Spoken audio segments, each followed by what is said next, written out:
বাজানরে 3 দিন পর্যন্ত কড়াইটা জ্বালার পরে এমন পরিমাণ গরম হয়েছে, আপনারা তো বুঝতে পেরেছেন।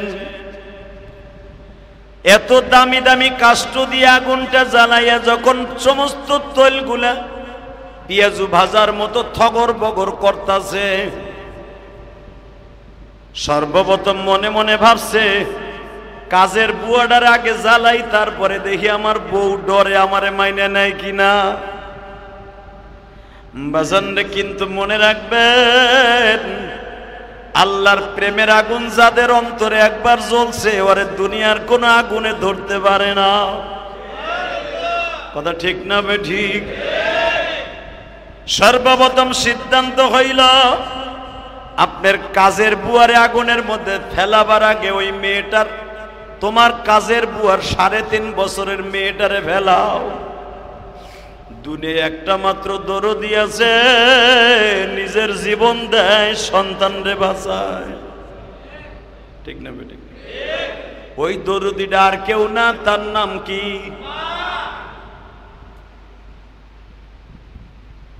ফিরাউন দেখেন কেমন রাজনীতি করে।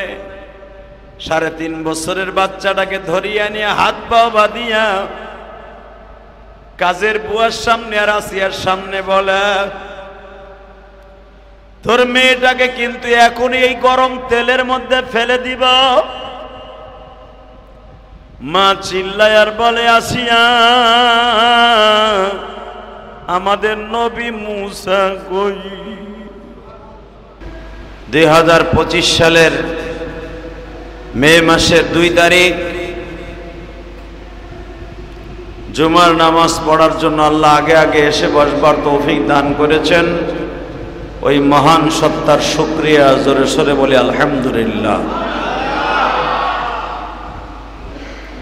প্রশংসা যখন করবেন খুব জোরে সোরে করবেন, কারণ আল্লাহ রাব্বুল আলামিন যখন দেখেন তার বান্দা একবার প্রশংসা করে, আসমান জমিনের মাঝে যত ফাঁকা জায়গা আছে নেকের দ্বারা আল্লাহ ভরপুর করে দেন। শুধু তাই নয়, রব্বুল আলামিন তার ফেরেশতাদের মাঝে গর্ব করতে থাকেন যে আমি মানুষকে বানাইতে চেয়েছিলাম, তোমরা মানুষ বানাইতে না করেছিলে। আজকে তাকিয়ে দেখো, মানুষ পবিত্র জুমার দিনে জুমার নামাজ পড়ার জন্য সব কাজ কাম ফেলে, ব্যবসা বাণিজ্য সব ফেলে রেখে, আদরের বিবি বাচ্চার সব সুখ সমৃদ্ধিকে বিদায় করে দিয়ে আমি আল্লাহর ঘরে আগে আগে এসে পাগলের মতো ছুটে এসছে। তোমরা তাকায় দেখো মানুষগুলো আমার কত পাগল। তখন ফেরেশতারা বলতে থাকে, রব্বুল আলামিন তারা কি আপনারাকে দেখেছে? না। তারা কিসের আশায় আপনারা এত ভালোবাসে? একমাত্র আমি রবকে পাওয়ার আশায়, জান্নাত পাইবার আশায়, মাপ পাওয়ার আশায়। ফেরেশতারা জিজ্ঞাসা করে, আল্লাহ আপনারে তারা দেখে নাই? জান্নাত দেখেছে? না। জাহান্নাম দেখেছে? না।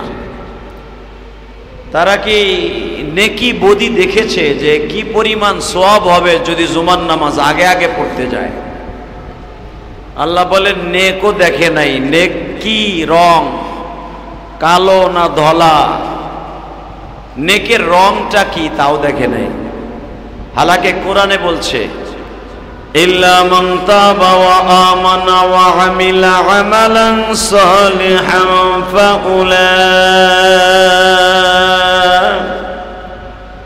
ফাউলাইকা ইউবাদদিলুল্লাহু সাইয়্যাতিহিম হাসানাত ওয়া কানা আল্লাহু গফুরুর রহিম।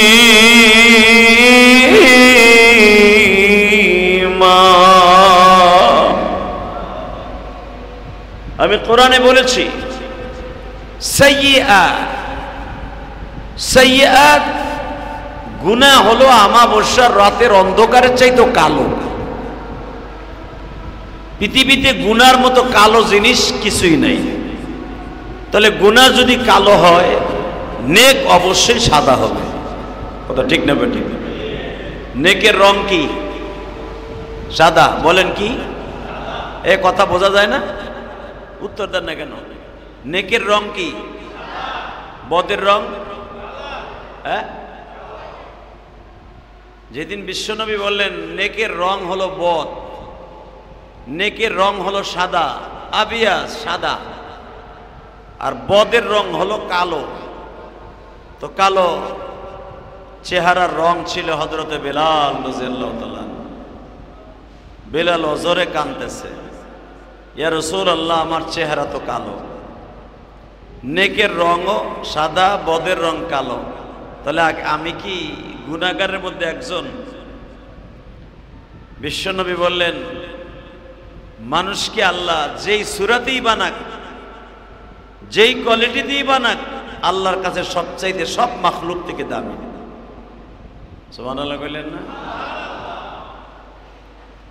পৃথিবীতে যত কোয়ালিটি মাখলুক আল্লাহ বানিয়েছে, কেউ বলে 18,000, কেউ বলে 20,000, কেউ বলে 19,000, কেউ বলে 30,000। এটার গণনার দিক দিয়ে সংখ্যা অনুপাতে আল্লাহই ভালো জানে পৃথিবীতে কত কোয়ালিটির মাখলুক আল্লাহ বানিয়েছে। শুধু আন্তাজে মানুষ বলে 18,000 মাখলুকাত, এটা টাটকা ভুয়া কথা, এর কোনো হাদিসে ভিত্তি নাই। মাখলুক আল্লাহ কত কোয়ালিটির বানিয়েছে একমাত্র কে জানে? জোরে কোন, আরো জোরে। এই যে গাছ, গাছের পাতাটা যে নড়ে, এটা কি মাখলুক না? হ্যাঁ, কথা কন না কে? আল্লাহ যে কত হাজার কোয়ালিটির গাছ বানিয়েছে, এটা আপনার আমিও তো জানি না। সুন্দরবনে গেলে দেখা যায় এক কোয়ালিটির গাছ, আফ্রিকার জঙ্গলে গেলে দেখা যায় এক কোয়ালিটির গাছ, সৌদি আরবে গেলে পাহাড়ি অঞ্চলে দেখা যায় আর এক কোয়ালিটির গাছ। যেই গাছ আমার জীবনেও কোনোদিন দেখিনি। সৌদি আরবে গেলে দেখা যায় পাহাড়ের উপরে বৃষ্টি হলেই ছোট্ট ছোট্ট আমন ধানের মতো কিছু কিছু গাছ জ্বালায়। পাহাড়ের উপরে কিন্তু কোনো মাটি নাই, সব পাথর। তা পাথরের ভিতরে কিভাবে এই ঘাসগুলা হয়? বাতাসে উড়ে উড়ে পাথরের উপরে কিছু বালু পড়ে, বালু। এই বালুগুলা পাথরের গরমে পুড়িয়ে যায়। যেরকম ভাবে আমি দেখাই দেই, বালু আপনি যখন মুড়ি ভাজবেন, মুড়ি তার মধ্যে দিয়ে যখন বালুটারে গরম করেন, ওই সময় যদি আপনারও ছাইরে দেয়, আপনিও মুড়ি হয়ে যাবেন। কথা কন না কেন? সৌদি আরবের পাথরগুলাকে তাপ দেয়া লাগে না, রৌদ্রের তাপে এত পরিমাণ গরম হয়, পাও রাখা তো দূরের কথা, গাড়ির টায়ার সুদ্ধা গইলে যায়, লোহার স্প্রিং সুদ্ধা গইলে ক্ষয় হয়ে যায়, এত গরম পাথর। তো তার উপর যখন বালু পড়ে, তো বালুগুলা ওই রকম ভাবে ভাজা হয়ে যায়, মুড়ির ভাজার বালুর মতো। ঠিক এই বালুর উপর যখন বৃষ্টির পানি পড়ে, বৃষ্টির পানি পড়ার সাথে সাথে পাথরটা ঠান্ডা হয়ে যায়। আর পাথর ঠান্ডা হইলে এটা গরম হতে অনেক সময় লাগে। কথা বলেন না কেন? একদিনের ভিতরে এই বালুর উপরে বৃষ্টি হওয়ার কারণে এক রাতের ভিতরে গাছ জ্বালায়। গাছ, পাথরের উপরে গাছগুলা দেখতে, ঘাসগুলা দেখতে এত মজা লাগে, সুবহানাল্লাহ। এবার রমজানে দেখে আসলাম, কারণ শীতকালে আবার এটা বেশি হয়, কারণ শীতকালে পাথর ঠান্ডা থাকে, প্রচন্ড ঠান্ডা থাকে পাথর। বৃষ্টি হইলেই এই ঘাসগুলো জ্বালায়, দেখতে কি চমৎকার। গরমের কালে যায় দেখবেন, জাগো মাথায় চান্দি ছিলা, জাগো মাথায় চুল নাই, হ্যাঁ মাথা যায় এরকম, প্রত্যেকটা পাহাড়ও ওই রকম, একবারে কিচ্ছু নাই। আল্লাহ রাব্বুল আলামিন বলেন, দুনিয়ার মানুষরে আমি কত হাজার কত কোয়ালিটির গাছ বানিয়েছি, পৃথিবীর কেউ জানে না নবীরা ছাড়া। 18,000 মাখলুকাত, 30,000 মাখলুকাত, 1 লক্ষ মাখলুকাত একমাত্র আমি রব জানি। যত মাখলুক আমি বানিয়েছি তার মধ্যে সবচাইতে সুন্দর চেহারা দিয়া, সুন্দর অভয় দিয়া, সুন্দর চরিত্র দিয়া, সুন্দর গঠন দিয়া আমি রব্বুল আলামিন মানুষ বানিয়েছি। বেলাল বলে, ইয়া রাসূলুল্লাহ, আমার চেহারা এত কুৎসিত, চুলগুলা মনে হয় গুয়ার সুবলার মতোর মাথার মধ্যে লাগায় রাখছে চুলগুলা কোকড়ানো কোকড়ানো, দেখতে কি অদ্ভুত দেখা যায় গো নবী। আমার চেহারাটা এত কালো, আমি রবের কাছে কেমনে জবাব দিব? গুনার রঙও কালো, আমার চেহারাও কালো। আমার নবী বলে, বেলাল রে, হইতে পারস তুই কালো, তোর অন্তরটা আমার মালিক বানাইছে অনেক ভালো। ঠিক না বেঠিক? দেখবেন যাদের চেহারা বেশি সুন্দর এদের ভিতরে অহংকার বেশি। কথা কর না কেন? মানুষ অহংকার করে তিনটা জিনিসের। কয়টা? জোরে কন, আরো জোরে। কয়টা? হাদিসেও আছে, কোরআনেও আছে। তিনটা জিনিস লইয়া আমার বান্দা অহংকার করবে। এক নম্বরে অহংকার করবে পয়সার গরম। ঠিক না বেঠিক? লাল মেয়ার পোলা ধলা মেয়া, পয়সা নাই, সমাজে আর চাইরেনের দাম নাই। কথা কর না কেন? আগে দাদায় বড় লোক আসিল, 500 মনে 700 মনে নৌকা আসিল 10টা, তারে সবাই নাম দিছে, নাম হলো শেখ, হ্যাঁ নাম দিছে ব্যাপারী। কথা কর না কেন? বংশ হলো শেখ বংশ, ব্যবসায় এত বড় নৌকা থাকার কারণে তার নাম হয়ে গেছে ব্যাপারী সাহেব। কথা কর না কেন? শেখ বাদ, এখন ব্যাপারী। দাদায় ব্যাপারী আসিল, নাতিরা ওই দাদার মতো চলা চলতি দেখাইতে চায়। এলাকার মানুষ দেখে, আরে ফকিন্নির পোলা, বড়লোক আসিল, তোর দাদাই আসিল, এখন তুই না। কথা কর না কেন? ঠিক আল্লাহ পাক বলেন, মানুষ এক নম্বরে অহংকার করবে সম্পদের, শক্তির। 2 নম্বরে অহংকার করবে মানুষ বংশের, বংশ। বুঝেন না আমার কথা? কারো বংশে যদি লাঠি থাকে, দেখবেন কারো ঘরে যদি গ্রামের বাড়িতে বংশে অনেক মানুষ আছে, তারা হাটে বাজারে গেলে, বেটা কথা ঠিক মতো কবি, আমরা কিন্তু মোল্লা বংশের পোলা, পয়সা না থাকতে পারে পিড়াইয়া কিন্তু লুলা বানায় আলম। কথা কর না কেন? আমার নাই, আমার বংশের পোটার পয়সার অভাব নাই বেটা, হইতে পারে আমি ফকিন্নির পোলা, কিন্তু আমার বংশের লাঠির অভাব নাই, মনে রাখবি। ঠিক না বেঠিক? আর একটা হলো মানুষের চেহারার গরম। সৌন্দর্য যত ভালো হয় দেখবেন সে সমাজের ভিতরে খুব অহংকারী দেখায়। বেশিরভাগ চেহারা সুন্দর মহিলাকে হইলে অহংকার বাইরে যায়। কথা কর না কেন? অহংকার বেশি হয়। দেখেন না, ইদানিং ইউটিউবে দেখা যায়, ফেসবুকে দেখা যায়, চেহারা যখন সুন্দর হয়, এক এক মহিলা ইউটিউবের সামনে বলে, আমি এমন একটা বেটার কাছে বিয়া বমু যে এই বেটার মাসে 10 লাখ টাকা ইনকাম থাকতে। ফকিন্নির মাইয়া, পতিতা কোথাকার। কথা বলেন না কেন? তোর 10 লাখ টাকা ইনকাম থাকতে হবে, এর কাছে বিয়া ববে, এই তোর বাপের কয় টাকা ইনকাম আছে? ফকিন্নির মাইয়া। যারা সত্যিকারে বংশীয় মেয়েরা কোনোদিন এই কথা বলবে না, কপালে যা আছে তাই হবে। কথা বলেন না কেন? যেগুলা দেখবেন বাজারের পণ্য, যেগুলা বিভিন্ন বাজারে পণ্য হয়ে বিক্রি হয় পয়সার কাছে, এরাই শুধু বলতে বাধ্য হয় যে আমি আর কাছে বিয়া বমু যার 3 লাখ টাকা, 2 লাখ টাকা, 1 লাখ টাকা, 5 লাখ টাকা ইনকাম থাকবো। কথা কন না কেন? 10 লাখ টাকা ইনকাম আছে দেখে বিয়া বইলি, 1.5 মাস পরে তোর স্বামী ফিলাস খেলাইয়া, মদ মুদ গু খাইয়া সব শেষ। এরপরে তো তোর মদের বোতল দিয়ে পিটাইব। কথা কন না কেন?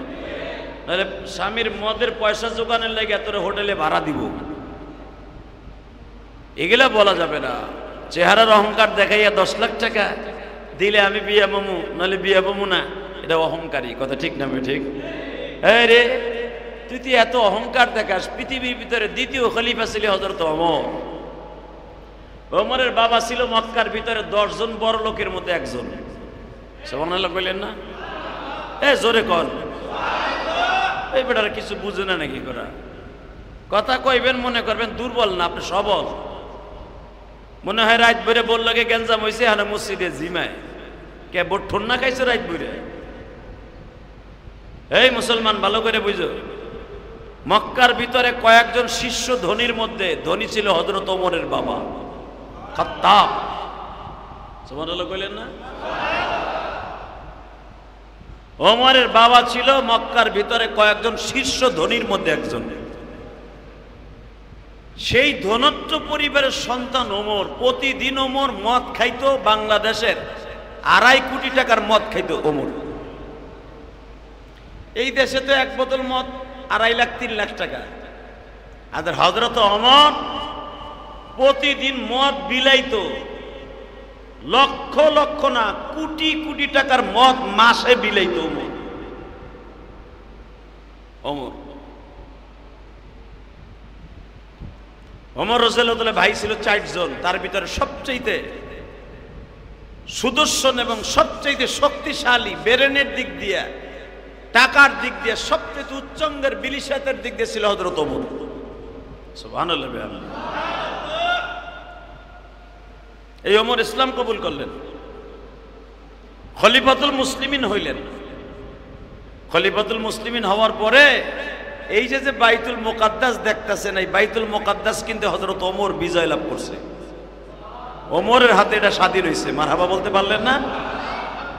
ওমর যখন খলিফাতুল মুসলিমিন, ওমরের 12 বছরের জীবনে, ওমর মদিনার গভর্নর ছিলেন 12 বছর, 12 বছরের উপরে। মারহাবা বলেন। 12 বছরের জীবনে এক যুগের মধ্যে হযরত ওমর কোনদিন কারো সামনে মাথা নত করে নাই। হালাকি ওমর, যেই ওমর একটা জামা 1 সপ্তাহের উপরে পড়ে নাই মাক্কি জিন্দিগিতে ইসলাম কবুল করার আগে, সেই ওমরের জামার মধ্যে 18টা তালি। কয়টা? জোরে কন। কেউ বলেন 36টা তালি। ওমর রাস্তা বের হলে মনে হয়তো জামা হেন্দে কেটে একটা চলছে, মানে একটা সেলাই আর সেলাই। ওমর নিজের জামা তার বউরেও ধুইতে দিতেন না, কাজের বুয়ারে ধুইতে দিতেন না, তার ছেলে আব্দুল্লাহরেও ধুইতে দিতেন না, এবং ওনার জামা কাউকে ধুইতে দিতেন না। সমস্ত মুহাদ্দিসরা একই হাদিসের একই কওল, কেন ওমর তার জামা অন্যরে ধুইতে দিতেন না? তার মানে আপনার জামাটা আপনি যেইভাবে যত্ন করে ধুইবেন, আপনার ঘরের এত সুন্দর বউ যারে আপনি চুরি চুট্টামি বদমাইশি লুচ্চামি সব কইরা হারাম সুয়ার ভাবে কামাইয়াও বউরে সুখে রাখতে চান, ঠিক না বেঠিক? আপনি বউ লিয়ে বেড়াইতে যাইতেছেন, আপনি মগায় ব্যাগ ধরেন, মগিরে কোনো কাম করতে দেন না, ঠিক না বেঠিক? বেড়াইতে যাইতেছেন, আগে বউরে ধাক্কাই আপনি উঠেন, এরপরে আপনি উঠেন। তার মানে ওইটার আপনি আগে হেফাজত করেন, কথা ঠিক না বেঠিক? নৌকায় ওঠার আগে আপনার বউরে আগে উঠেন না, আপনি আগে উঠেন। হ্যাঁ, মাঝে মাঝে আপনি উঠেন কি লেগা? ধরার লেগা, তাও যেন ও কষ্ট না পায়। ঠিক হযরত ওমর এত সাদের বউ, বউরে দিয়েও কাপড় চোপড়টা ধোয়াইতেন না। কারণটা কি? ওমরের জামা এতই নরম ছিল, আপনার বউ আপনার জামাটা তো যত্ন করে ধুইব না, আপনার জামা যেমনি যত্ন করে আপনি ধুইবেন। কথা কন না কেন? আপনার কাজের বুয়া 1 লাখ টাকা দিয়েও যদি মাসে রাখেন, আপনার জামাটা ওই দরদ নিয়ে ধুইব না যেই দরদ নিয়ে আপনি ধুইবেন। হযরত ওমর কাউকে দিয়ে নিজের পাঞ্জাবি জুব্বা ধোয়াইতেন না। আব্দুল্লাহ বলতেন, বাবা গো আমি তোমার কাপড়টা ধুয়ে দেই। ওমরের জামাটা এতই দুর্বল ছিল গো বাবা, ধুইতে গেলেই যে জায়গায় খাসা দিত ওই জায়গার থেকে ফাইসে যাইতো। অর্ধজাহানের খলিফা হযরত ওমর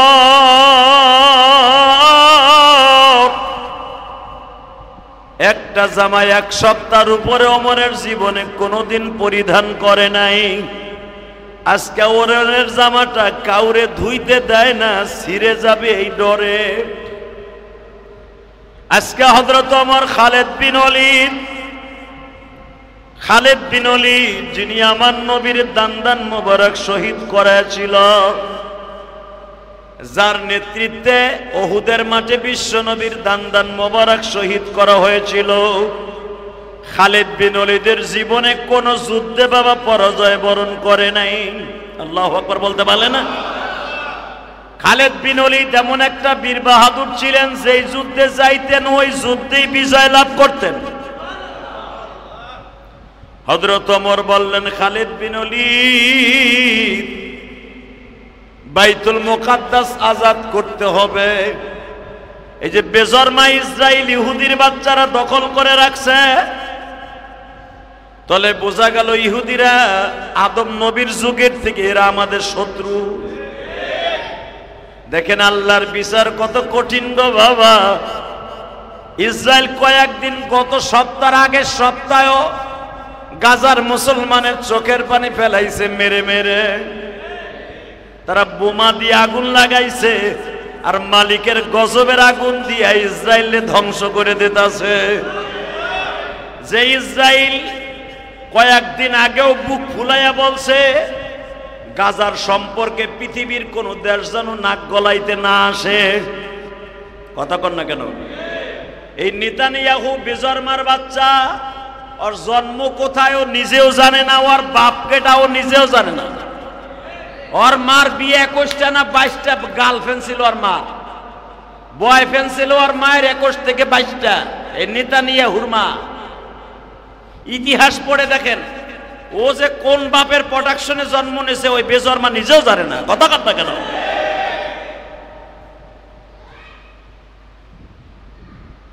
আর ইহুদির বাচ্চারা কুত্তা লইয়াও ঘুমায়। হইতে পারে নেতানিয়াহু কুত্তার প্রোডাকশনে জন্ম নিতে পারে। কথা কন না কেন? আর চরিত্র দেখছেন, পৃথিবীর এত বড় জালিম পৃথিবীর কোন দেশের বাচ্চা না। ও যেরকম জালিম, কুত্তার মতো পুরাটা স্বভাব। 2 সপ্তাহ আগে ওই কুত্তাটাই বলছে গাজার সম্পর্কে, ফিলিস্তিন সম্পর্কে কেহ নাক গলাইতে আসবেন না, বলছে না? আজকে নেতানিয়াহু তার সংসদে বসে সারা পৃথিবীর কাছে সাহায্য চায়। হ্যাঁ, বোর খেতার নিচে যে কই সুবহানাল্লাহ। পাগলের দল কোথাকার। আল্লাহর প্রশংসাকে এখানে করার দরকার গলা ফাটাইয়া। কথা ঠিক না বেঠিক?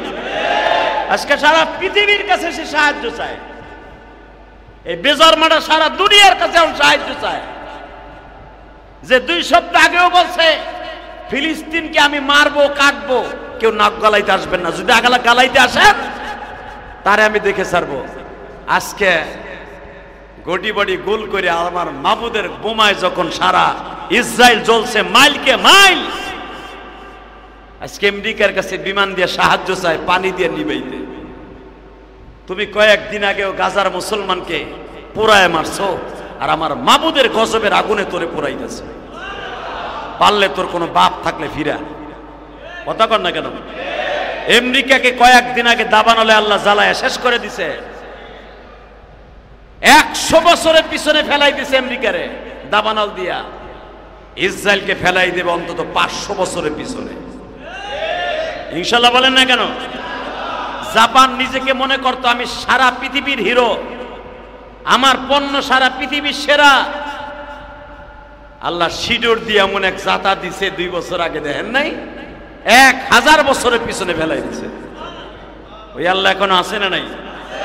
যদি বলেন আছে না নাই? এটা ভোলা যাবে না মেরে ভাই দোস্ত বুজুর্গ, এটা ভোলা যাবে না। উনি কখন কারে নিয়ে খেলবে উনি ভালো জানে। কথা ঠিক না বে ঠিক? এই জন্যই তো কবিতার ভাষায় কত সুন্দর কথা বলেছে। নদীর ওই কুল ভাঙে এই কুল গড়ে, এই তো নদীর খেলা নয়। নদীর এই কুল ভাঙে এই কুল গড়ে, এই তো মাওলার খেলা। অনেক কবিতে ছেড়ে কি কথা কয়, এই তো নদীর খেলা। নদীর কোনো ক্ষমতা আছে? এ কথা কর না কেন? কথাটা হবে এইরকম, নদীর ওই কুল ভাঙে এই কুল গড়ে, এই তো মাওলার খেলা। সকালবেলা ধনী ছিল ফকির সন্ধ্যাবেলা। পূর্ব দিক থেকে সূর্য উঠে পশ্চিমেতে যায়, আল্লাহ যার জাগায়া উঠায় তার ক্ষয় না, আল্লাহ যার জাগায়া উঠায় তার ধ্বংস নাই।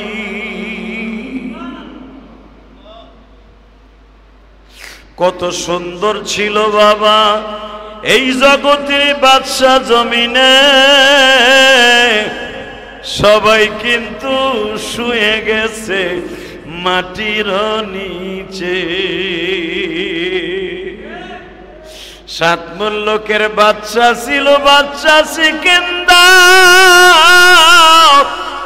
সেও একদিন চইলা গেছে কবর মাঝার। নদীর কুল ভাঙে কুল গলে এই তো মওলার খেলা, সকালবেলার ধনী তুমি ফকির সন্ধ্যাবেলা।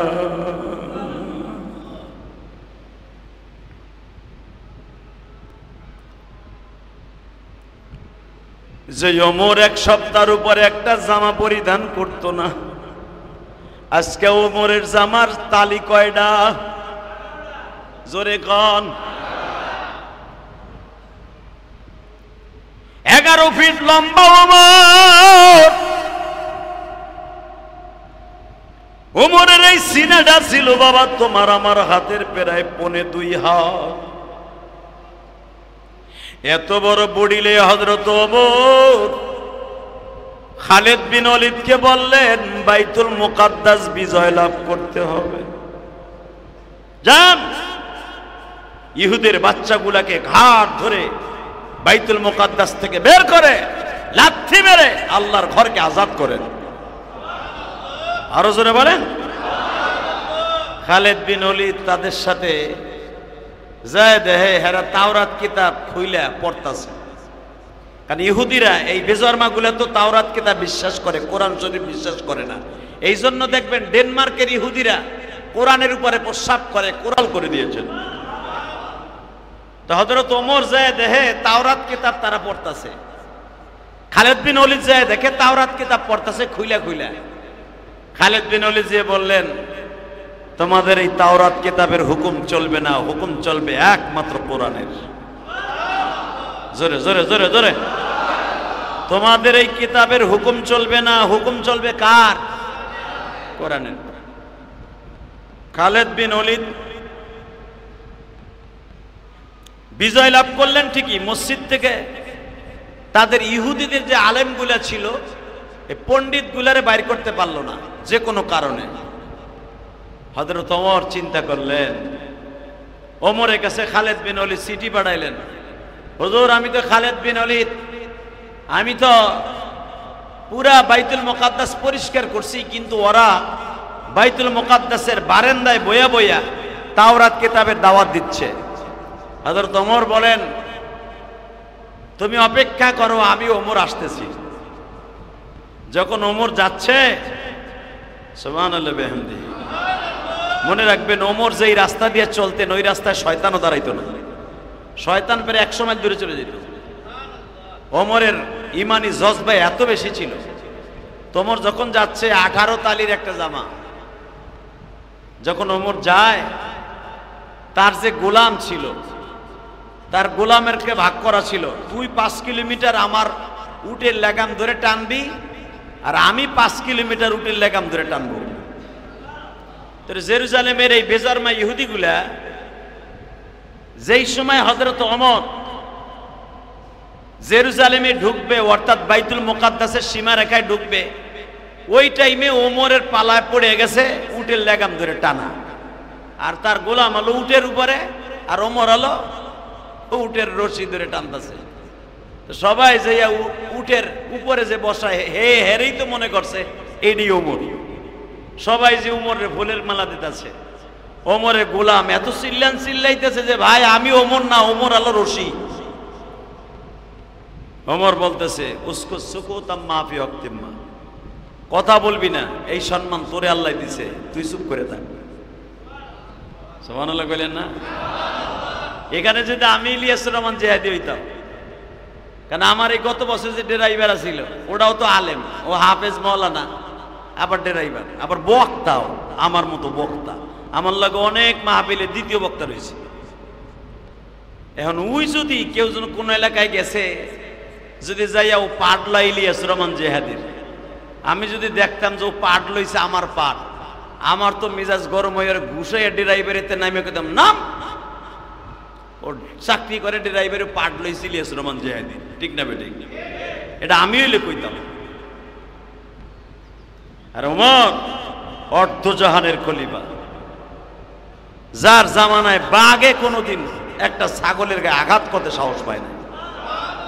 আফ্রিকার জঙ্গলে যে ওমর বলে দিয়ে আসছে একদিন, আমি খাত্তাবের বলে আগে ছিলাম জানোয়ার, তোদের মতো জানোয়ার ছিলাম, আমার পরে কোনো শরিয়াত ছিল না, তোদের পরে যেরকম শরিয়াত নাই, আমি ওমরের পরে জানোয়ার ছিলাম, আমার কোনো শরিয়াত ছিল না।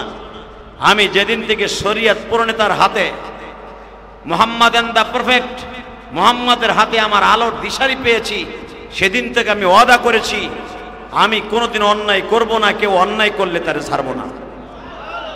হে বাপ, তুইও আল্লাহর মাখলুক, আমিও আল্লাহর মাখলুক, তোর মালিকরে বলে দিস অন্তত আমার মৃত্যুর আগ পর্যন্ত কোনো একটা বাঘে অন্যায় ভাবে কোনো ছাগলের গায়ে আঘাত করবে, আমি ওমর তাকে কাঠগড়ায় দাঁড় করায় বিচার করব।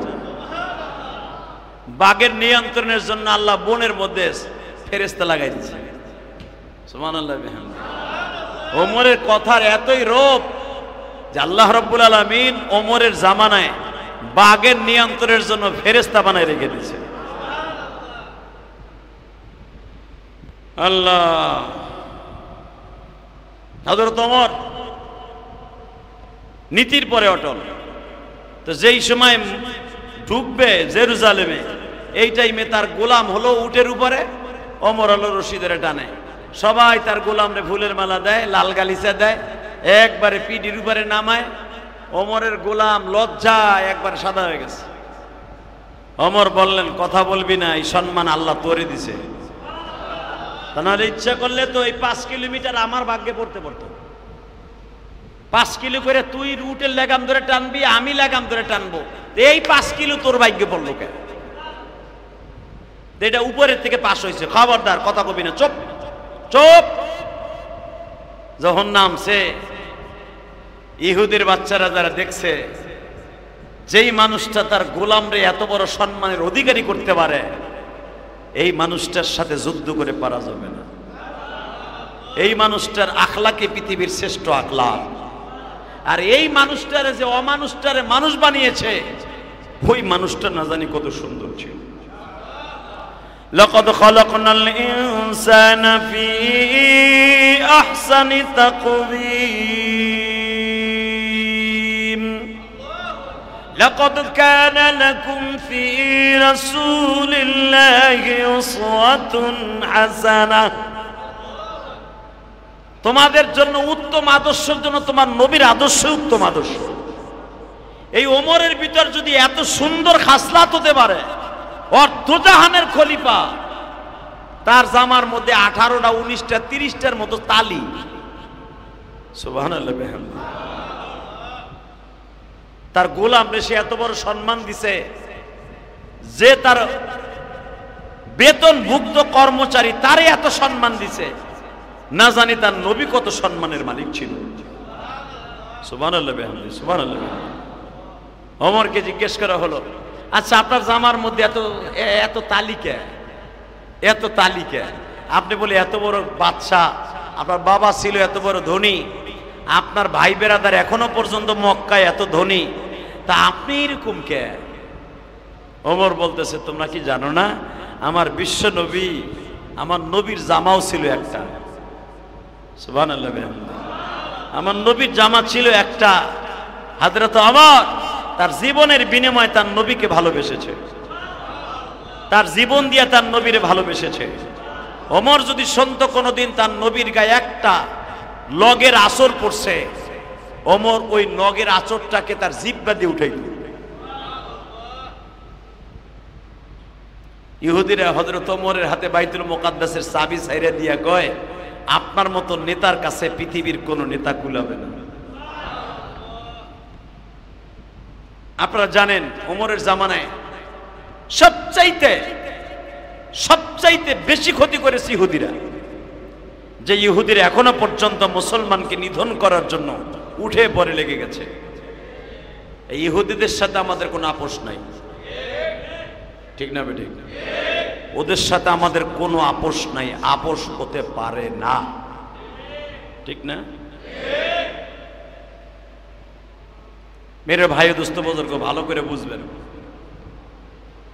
ঠিক এই জন্য ওমরের জিন্দেগি, তার শুরু জীবনটা ছিল জানোয়ারের মতো।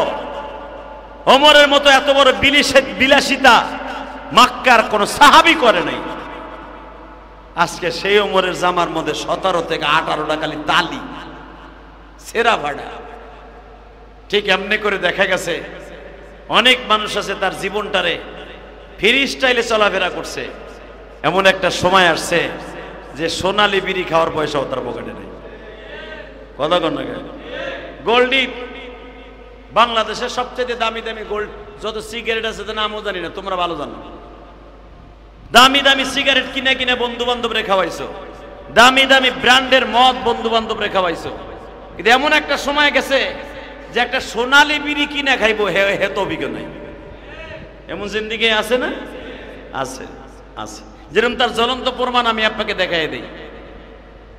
এই পৃথিবীতে যারা আল্লাহকে চেয়েছে তাদের সাথে আল্লাহ দেখা দিছে, আর এই পৃথিবীতে যারা সম্পদ চাইছে আল্লাহ তাদেরকে সম্পদ দিছে, কিন্তু আখেরাতে তাদের দিবে না।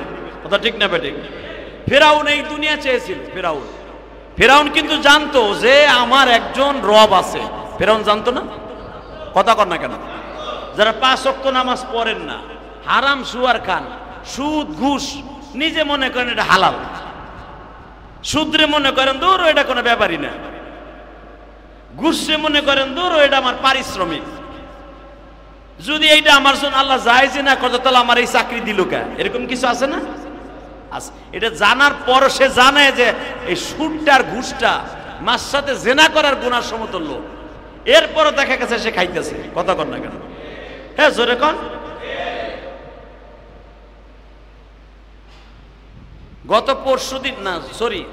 গত 3 দিন আগে 26 তারিখ বরিশাল বাউফল মাহফিল করে আইতেছে, তো টেরাকে করে তরমুজ যাইতেছে। তরমুজ বাউফল ফেরির থেকে পার হয়ে আমার গাড়ির সাথে একটা ওই যে ছোট পিকআপ আছে না, পুরা তরমুজ ভইরা একসাথে ফেরিতে পার হইছি। ফেরিটাও পার হইছি, তরমুজের গাড়িটা বাউফল থানার মধ্যে কেবল ঢুকছে, সিপার মধ্যে টার্নিংটা লইব, যাইব কালায়ের দিকে। কালায়া, যারা বরিশাল দিক বাড়ি আপনারা চিনবেন, কালায়া রোডে ঢুকবে। মোচরটা পার হইতে না হইতেই 3টে 4টে আল্লাহর ওলি খাড়াই রয়েছে। আল্লাহর ওলি বুঝেন তো? ভালো বুঝলি হয়েছে। আল্লাহর ওলি 3জন খাড়াই রয়েছে। খাড়ায় দেখলাম তরমুজের গাড়িটারে আস্তে করে ইশারা দিল। চিন্তা করেন এই ওলির আঙ্গুলের ভিতরে কি কারামতি আল্লাহ দিছে। আমি ইলিয়াসুর রহমান জিহাদি ইশারা দিলে আমার মাইরে দিয়ে যাইব গা, ঠিক না বেঠিক? আর এই ওলিতে খালি ইশারা দিছে, গাড়ি সাইড হয়ে গেছে। কি ওলির ওলি! এই জন্য চিন্তা করছি এই ওলি গো কথা ড্রাইভারের টাকা কি লেগে দেয়। আমরা এত চিল্লাই যে ভাই 100 টাকা মসজিদে দেন, মা বাপ ভালো থাকবো, ব্যবসা বাণিজ্য ভালো থাকবো, পকেটের তা বাইরে না। কথা কর না কেন? আর এই অলিগুলো খালি ইশারা দেয়, আঙ্গুলের ইশারায় গাড়ি পুরো সাইড হয়ে যায়। কি অলির অলিতে চিন্তা করেন, খালি অলিতে দেখলাম ইশারা দিছে। আমার জামাই মনির ড্রাইভিং এ, আমি পাশে বসা। আমি মনিরে কইলাম, দেখ অলির আঙ্গুলের কারামতি কি, খালি ইশারা দিছে, গাড়ি ব্রেক আস্তে বাম হাতটা ঢুকাই দিল। সে আবার ডাইনে বামে চায়, কারণ এখন তোর শেখ হাসিনার আমল না। কথা কর না কেন? খাইতে হইলে বুঝে শুনে খাইতে হইবে। তা বাম হাতটা ঢুকাই দিছে, ডাইনার দেয় নাই। বামাতে ঢুকাই দিল, মনে হয় 60 টাকা না 70 টাকা, 50টা নোট দেখছি, ভিতরে কয়টা তা জানি না। আস্তে করে আর এক দিক থেকে ঢুকাই ছিল। ও জানে যে আমি যেটা নিলাম এটা আমার জন্য হালাল না। কথা বলেন না কেন? হ্যাঁ,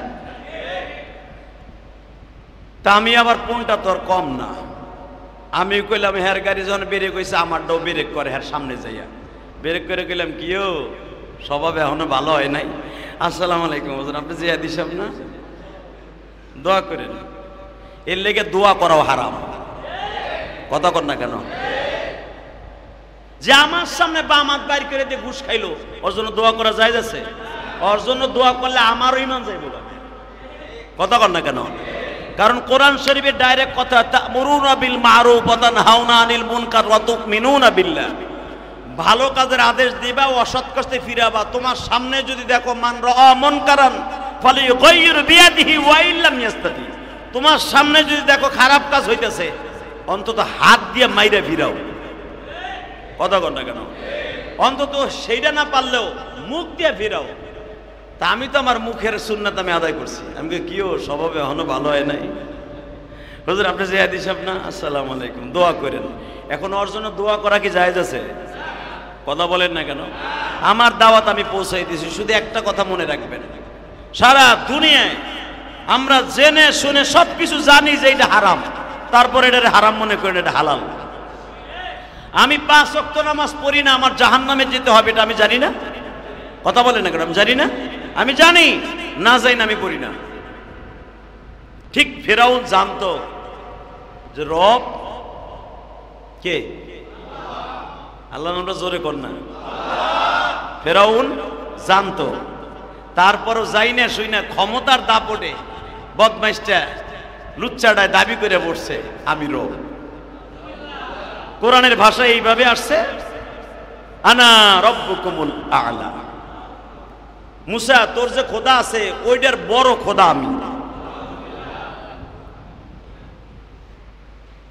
মুসা আলাইহিস সালাম বললেন তুই যদি বড় খোদা হস তুই তোর বোর খবর লয়ে এলো। সুবহানাল্লাহ কইলেন না? তুই যে খোদা, এই তুই যে খোদায় দাবি করস, তুই নিজের একটু ওয়াল ইন ওয়াল মনে করস, সবচেয়ে বড় খোদা। তোর বোর খবর ল, আর তোর বোর কাজের একটা বুয়া আছে নাম তার আকলিমা, ওর খবর ল। ফেরাউনের মাথার মধ্যে পুরো গেরা উঠে গেছে। কে? তোর বউ আমার কাছে কালেমা পড়ছে, তোর কাজের বুয়া আমার কাছে কালেমা পড়ছে। হে সুবহানাল্লাহ জোরে কর। ফেরাউন আস্তে করে বলে, হে মুসা আমি ডাইরেক্ট বললাম আমার বউ আমার খাটে ঘুমায়, স্বর্ণের খাটে ঘুমায়, আরামের খাটে ঘুমায়, আমার কোলের মধ্যে ঘুমায়। বউ কোনোদিন আমার সাথে বেঈমানি করতে পারে না। সঙ্গে সঙ্গে আল্লাহর পয়গম্বর মুসা বললেন আমি তোর বাসায় 23 বছর ছিলাম। কয় বছর? জোরে কর, আরো জোরে। সূরা আম্বিয়ার কথা, এটা আমার বাপের বানানো কথা না।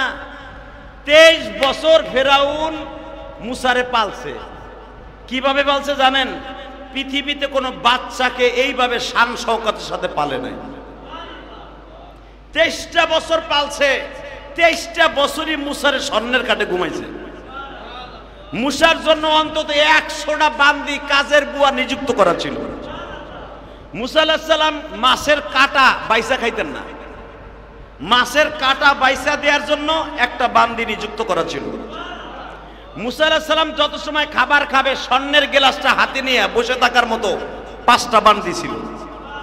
মুসা আলাইহিস সালাম এক জোড়া জুতা, স্বর্ণের জুতা পরবে, ওই জুতা জোড়া দ্বিতীয়বার পরবে না, বানাবার জন্য কারিগর, শত শত কারিগর মুসার জন্য নিযুক্ত করা ছিল। 23টা বছর এইভাবে মুসারে পালছে। ডিক্লারেশন দিলেন, এই বদমাইশ মুসা, এই বদমাইশ, নাউজুবিল্লাহ, বদমাইশ ফেরাউনা, তুই খবর লয়ে দেখ তোর বিবি আর তোর কাজের বুয়া আমার কাছে কালেমা পড়ছে। ফেরাউন তো বুঝেন মেজাজ খুব গরম, একটা দৌড় দিয়ে বুরগার গেছে, যাই দেখে আসিয়া তখন তাওরাত কিতাব তেলাওয়াত করতেছে। সুবহানাল্লাহ বলে মসজিদ ভাড়ায় আলাই দেবে এখন। এক হিসাবে দেখা গেল পৃথিবীর কেউ কারো বান্ধবী না, ঠিক না বেঠিক? যদিও আসিয়া আল্লাহর হুকুম পালন করার জন্য মুসাকে নবী মানছে, তো স্বামীরটা খাইয়া স্বামীর সাথে সবকিছু করিয়া দেখা গেছে অনেক স্ত্রী আছে সব কিছু ঠিক আছে, এত কষ্টের স্বামী, এত কষ্টের সব, স্বামীর লগে সম্পর্ক ভালো নাই, তার নাঙের লগে সম্পর্ক ভালো আছে। এর মাঝে না নাই অনেক মহিলার পরকি আছে না? জোরে কর না কেন মিয়া? আপনারা তো আল্লাহর ওলি, আপনাকে বউরা তো করে না। যারা করে অক্কাস্তে সবক লয়ে দেন, ওই বেটা কত যন্ত্রণার মধ্যে আছে। কথা কর না কেন? এক পুলিশ দেখছেন না ফেসবুকে কালকে, তার বউরে আস্তে আস্তে আস্তে করে চিংড়ি মাছের মতো কোবায় কোবায় ভাগা দিছে। সাংবাদিকরা জিজ্ঞেস করছে এইভাবে বউরে মারলেন কে? আপনি আইনের লোক? তত্তর বেড়া আইন, আইন তো মানুষই বানায় বেড়া, তো মানুষে বানায়। আমি পুলিশে আমার বউরে আমি ঠিক করতে পারি নাই, আমার বউ অন্তত পরকিয়া করে। আমার কষ্টের টাকা দিয়ে, আমার এত কষ্টের রাত দিন 24 ঘন্টা মেহনত করে কামাইয়া বউরে এনে দেই, এই বউ তার মামা তো বাইর লগে পরকিয়া করবে, আর ওরে আমি দুনিয়ায় রাখবো, চাকরি গোল্লায় যাবগা, ওরে আগে শেষ করে নেব। কথা কর না কেন? ওই একজন কয় সুবহানাল্লাহ, পুলিশের বউ পরকিয়া করছে, হে কয় সুবহানাল্লাহ। ভালো করে বুঝছেন? আল্লাহ। তো মুসা আলাইহিস সালাম জানে যে ফেরাউন তার স্ত্রী তার কথা মানে নাই। ফেরাউনের বিশ্বাস ছিল আমার বউ কোনোদিন আমার অবাধ্য হতে পারে না, আমার যেই পরিমাণ খেদমত আমার বউ করে, আমি চাওয়ার আগে আমারটা হাজির, আমার সব কিছু আগেই হাজির। কিন্তু আসিয়াও বুঝতে দেয় নাই, কারণ স্বামীর খেদমত স্বামীর জায়গায়, আল্লাহর খেদমত আল্লাহর জায়গায়, ঠিক না ঠিক? এই জন্যই মা আসিয়াকে মৃত্যুর সময় আল্লাহ জান্নাত দেখাইয়া দুনিয়ার থেকে নিছে। আসিয়া কেন জান্নাত দেখিয়া দুনিয়ার থেকে গেছে? একমাত্র স্বামীর খেদমতের কারণে। এত বড় জালিম, এত বড় বদমাইশ হওয়ার পরেও আল্লাহ ডাইরেক্ট কোরআনে বলেন সূরা সফফাতের মধ্যে, ফেরাউনের বিবি আসিয়াকে আমি জান্নাত দিছি একমাত্র ফেরাউনের খেদমত করার কারণে।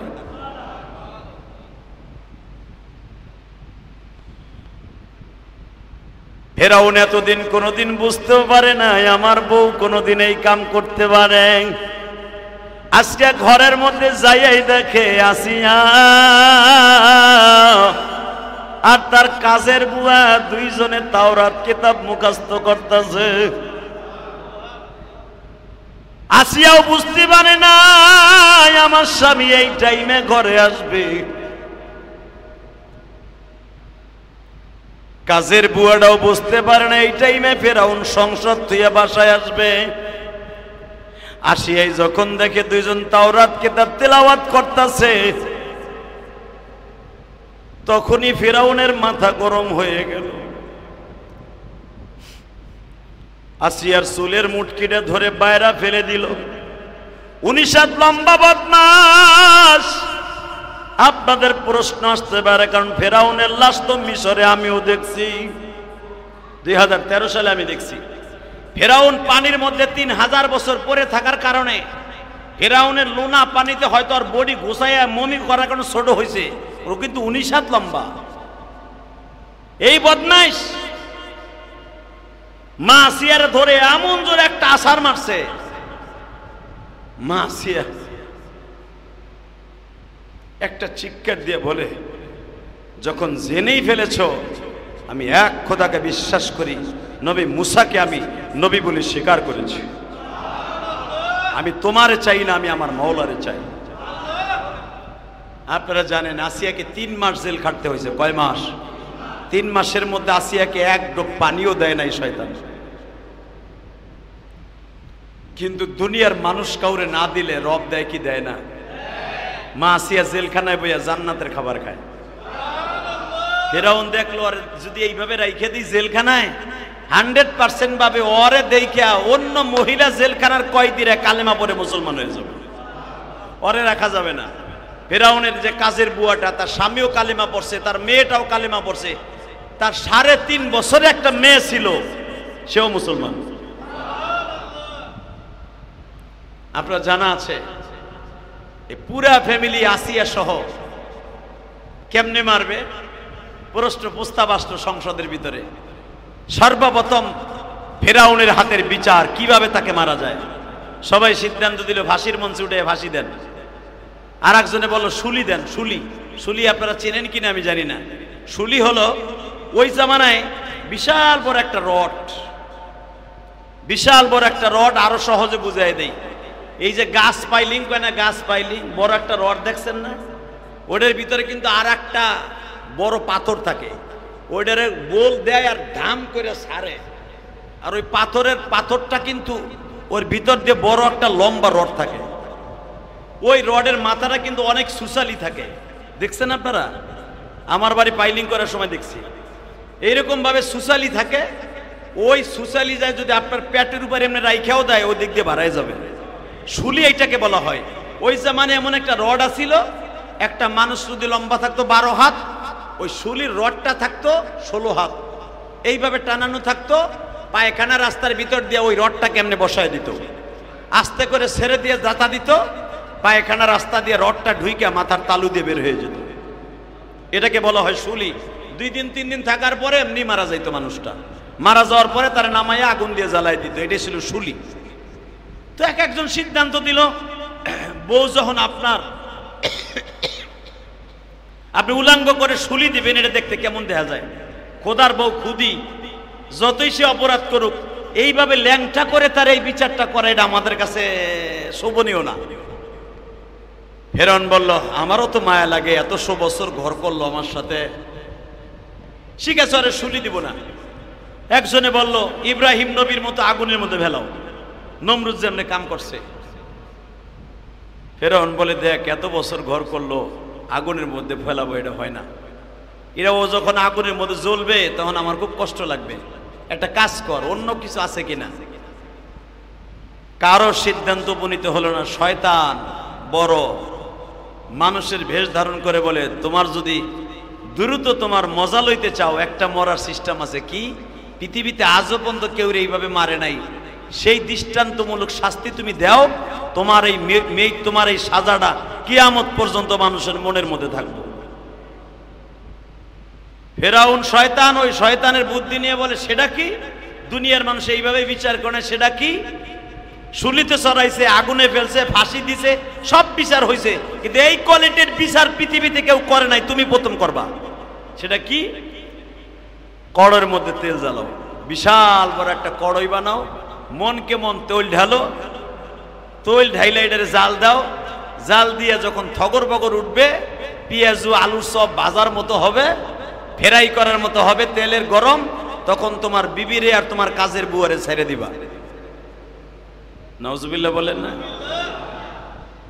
সবাই সিদ্ধান্ত দিল, খোদা এটা নতুন একটা বিচারের কোয়ালিটি, আজও পর্যন্ত এই বিচারের কোয়ালিটি কোথাও হয় নাই, এটা আপনি খোদার দ্বারাই সম্ভব। আপনারা জানেন বিশাল বড় কড়ই বানাইলো এই বদমাইশ, বিশাল বড় কড়ই বানায়া 3 দিন পর্যন্ত এই কড়ই জ্বালাইছে তেলে। বাজানরে 3 দিন পর্যন্ত কড়াইটা জ্বালার পরে এমন পরিমাণ গরম হয়েছে, আপনারা তো বুঝতে পেরেছেন। এত দামি দামি কাষ্ঠ দিয়ে আগুনটা জ্বালাইয়া যখন সমস্ত তৈলগুলা পেঁয়াজু ভাজার মতো থগর বগর করতাছে, সর্বপ্রথম মনে মনে ভাবছে, কাজের বুয়াটার আগে জ্বালাই, তারপরে দেখি আমার বউ ডরে আমারে মাইনে নেয় কিনা।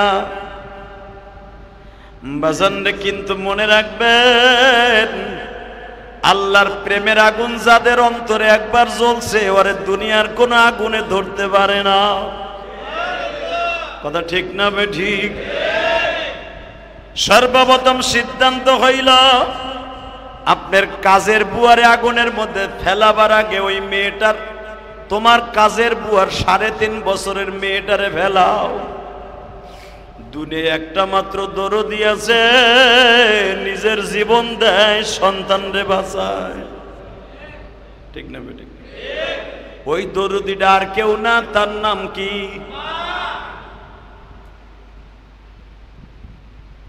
ফেরাউন দেখেন কেমন রাজনীতি করে, 3.5 বছরের বাচ্চাটাকে ধরিয়া নিয়ে হাত পা বাঁধিয়া কাজের বুয়ার সামনে আর আসিয়ার সামনে বলে,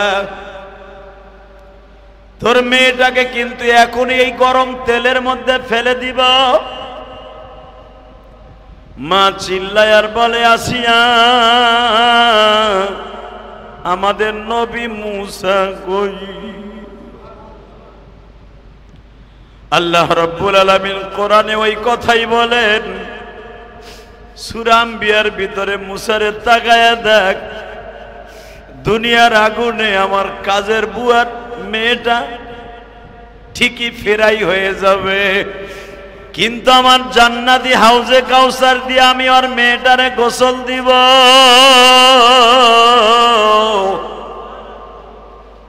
3.5 বছরের মেয়েটাকে যখন বাইন্দা যখন আগুনের মধ্যে ফেলবে, তখনও কাজের বুয়াটারে বলতেছে, এখনো তুই কালেমাটা ছাইরা দে। আমি আপনাদের সামনে বলতে চাই, ওই বুয়ারও কালেমা তোমারও কালেমা একই কালেমা। তার কালেমার তোমার কালেমা কিন্তু এক ছাড়া দুই না, একই কোয়ালিটির ইবাদত, একই আল্লাহ, একই ইসলাম, একই সব গো বাবা। 3.5 বছরের মেয়েটারে বেঈমান ছেড়ে দিল। মেয়েটা আগুনের মধ্যে পড়িয়াই মায়েরে ডাক দিছে, মা গো তুমি আমার আগুনের মধ্যে ফেলানো দেই খাবার কালেমা ছাইরা দিও না গো। মা আগুনে ফেলার আগে অনেক চিৎকার মারছিলাম, মা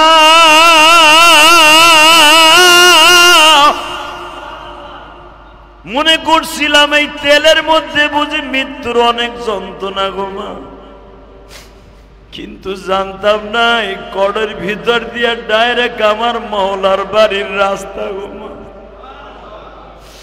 মেয়েটা এত জোরে জোরে চিৎকার মারে বাবা, এই চিৎকার বেঈমান বুঝে না, মা ঠিকই বুঝতেছে।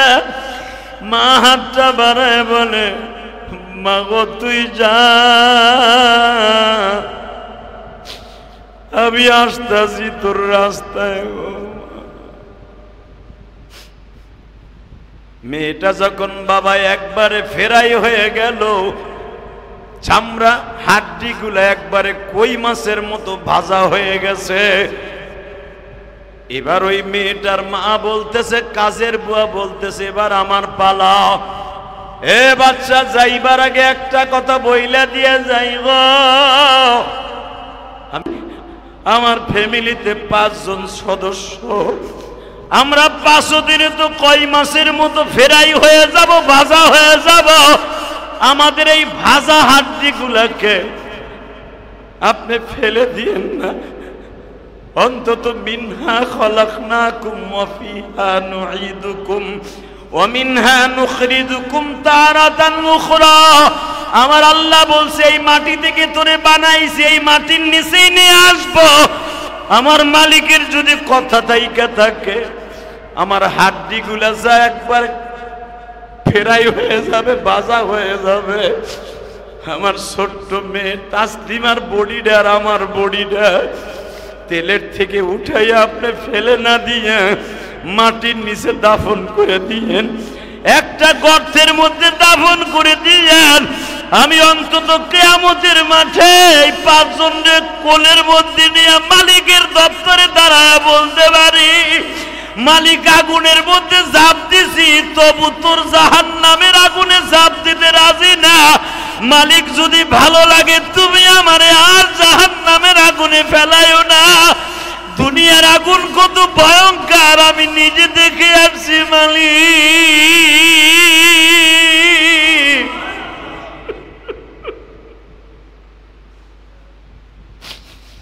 অন্তত আমার ছোট্ট আজ 3.5 বছরের মেয়েটাকে আমি বুকের মধ্যে নিয়ে আমার মওলার আদালতে হাজির হব।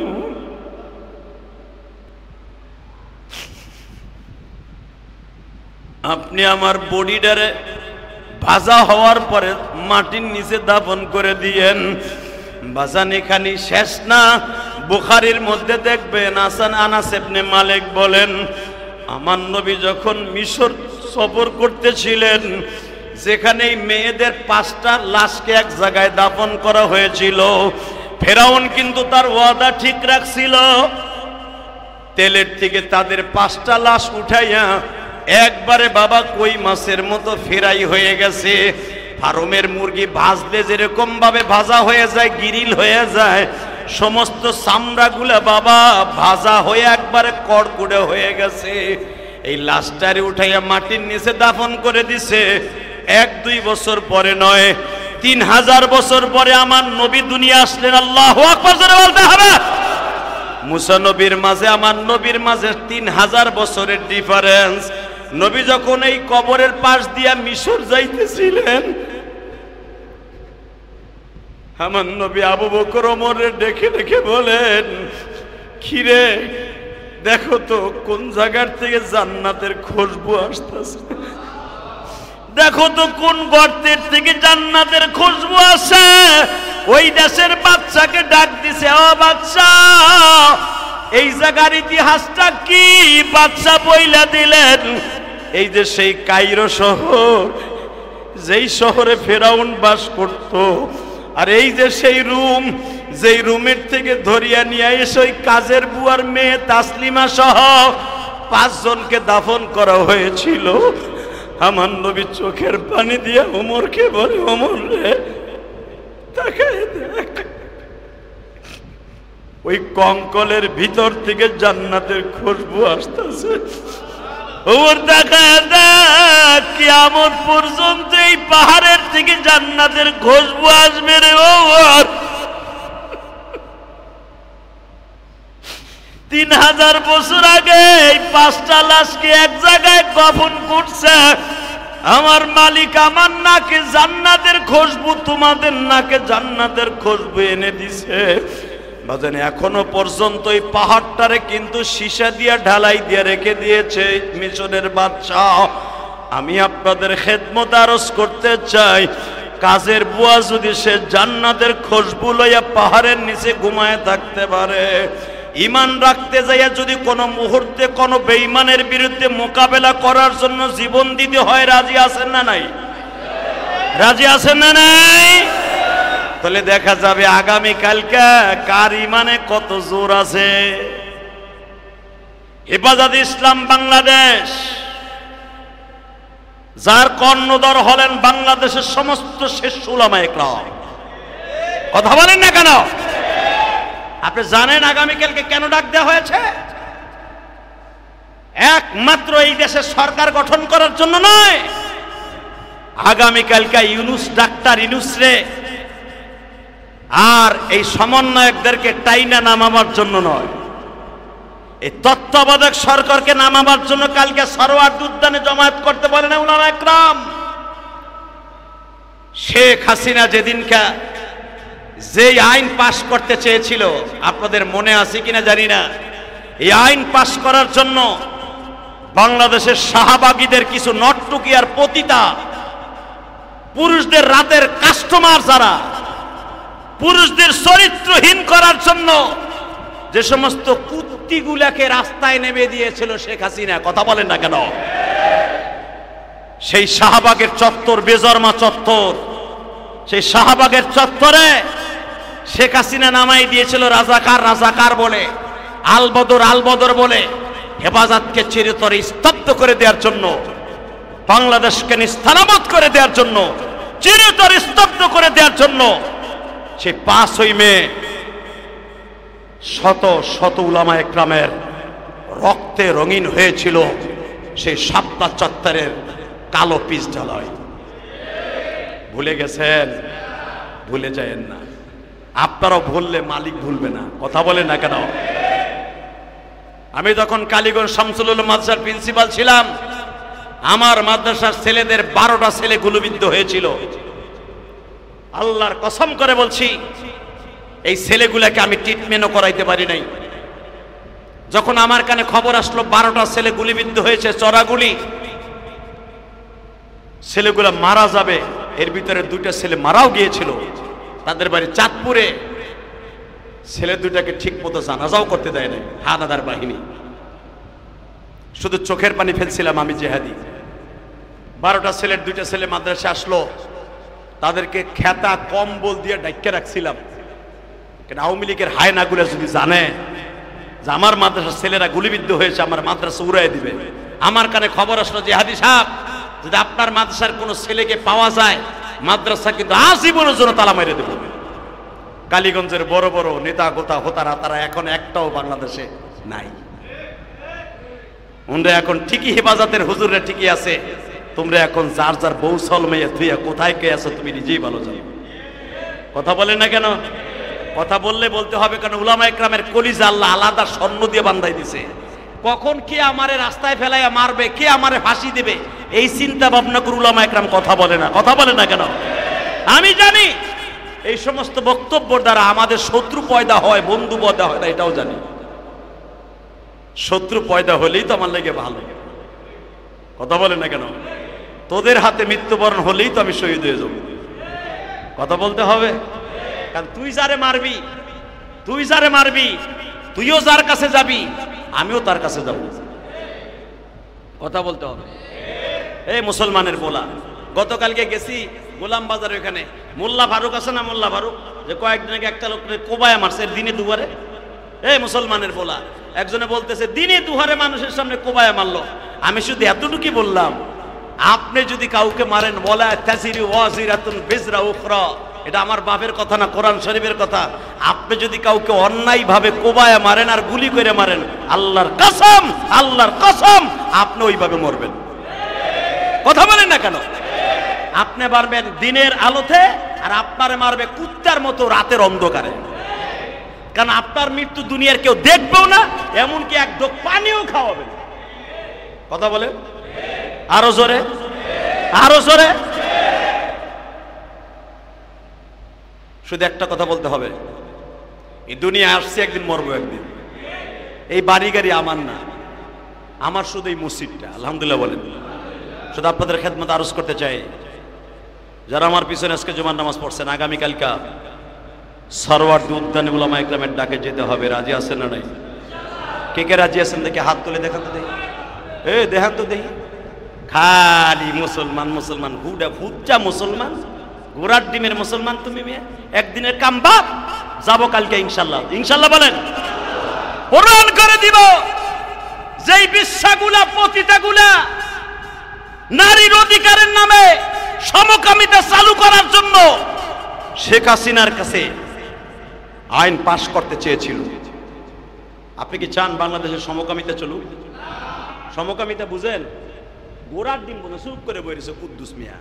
সমকামিতা মানে পুরুষ পুরুষের সাথে স্ত্রীর মধ্যে ব্যবহার করা। হ্যাঁ, নাউজুবিল্লাহ, বোর খেতার নিচে দিয়ে কইও। এই সমকামিতা জায়েজের পক্ষে কিছু হিজলার পতিতা রাস্তায় নামছে।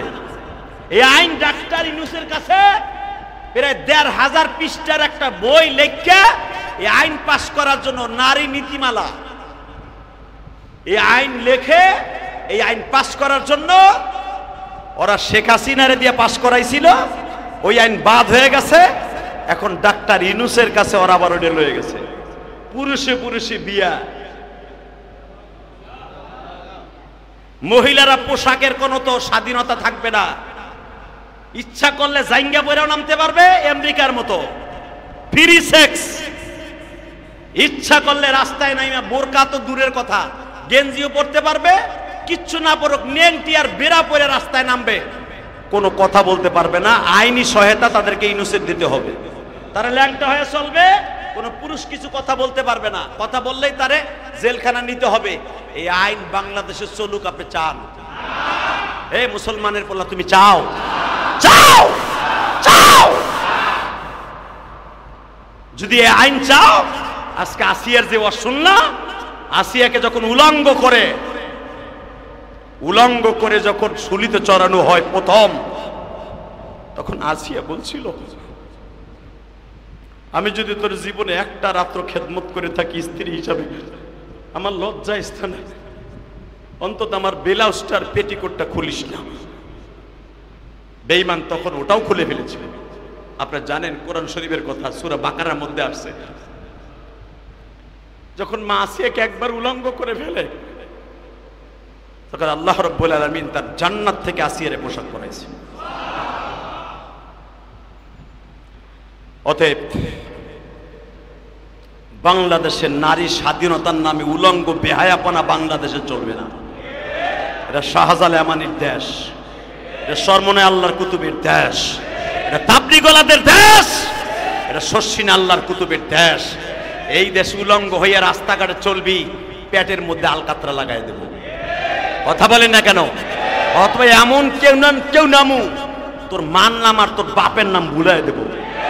আরে আন যদি বাংলাদেশে ডাক্তার ইউনূস কেন, বাংলাদেশে যেই পাস করবে ওর বিরুদ্ধে আমাদের জিহাদ চলবে, যেমন শেখ হাসিনার বিরুদ্ধে জিহাদ চলেছিল। আল্লাহ আমাদের কবুল করুন। যাবেন তো ইনশাআল্লাহ? ওরা যেরকম 1500 পৃষ্ঠার একটা বই জমা দিছে ডাক্তার ইউনূসের কাছে আইন পাস করার জন্য, আমরা দেব 15,000 পৃষ্ঠার এক বই। দেখি তোর কোন বাপে পাস করায়, তা খালি দেখব। কালকে বাইরে সবগুলো কান কোন ফাটায় হালাবো। ওই শাহবাগী যে কটা আছে প্রত্যেকটা কুত্তার কুত্তিরে জাগায় পুঁতা ফেলবো। রাজি আছেন না? ওর আর একবার রাস্তায় নামবে এই আইন পাস করাবার জন্য, যেখানে পাবো ওইখানে কুত্তার মতো কোবাইয়া জাগায় মাইরা ফেলবে। এটা ফেরাউনের জামানা না, এটা মুসলমানের জামানা। আসেন তওবা করে আস্তাগফিরুল্লাহ রব্বি মিন কুল্লি যামবি ওয়া আতুবু ইলাইহি লা হাওলা ওয়ালা কুওয়াতা ইল্লা বিল্লাহিল আলিয়্যিল আযীম। ربنا ظلمنا أنفسنا وإن لم تغفر لنا وترحمنا لنكونن من الخاسرين. اللهم اغفر لنا ولوالدينا رب ارحمهما كما ربياني صغير. رب العالمين যদি একটু তাকায় দেখতা গো, হায়াতে জিন্দেগি কিন্তু আস্তে আস্তে শেষ হয়ে যাইতেছে। মালিক, ফিরাউন এত বড় ক্ষমতার মালিক ছিল, হাজার হাজার মানুষকে পোড়ায় মারছে, ফাঁসি দিয়ে মারছে। আজকে সেই ফিরাউনের বংশে একজন মানুষও দুনিয়ায় পাইছে না। আল্লাহ, আবু জেহেল কত মার মারছে আমার নবীরে। আবু জেহেলের বংশে একটা মানুষ মক্কায় বাইজে নাই, কিন্তু ওমরের বংশের মানুষ, আবু বকরের বংশের মানুষ এখনো বেঁচে আছে।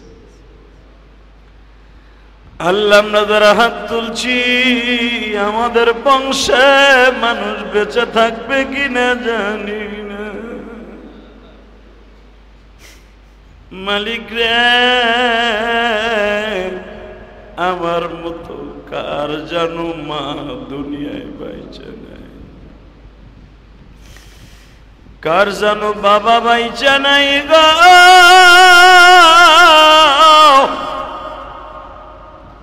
কেমনে কবরে একা একা থাকব?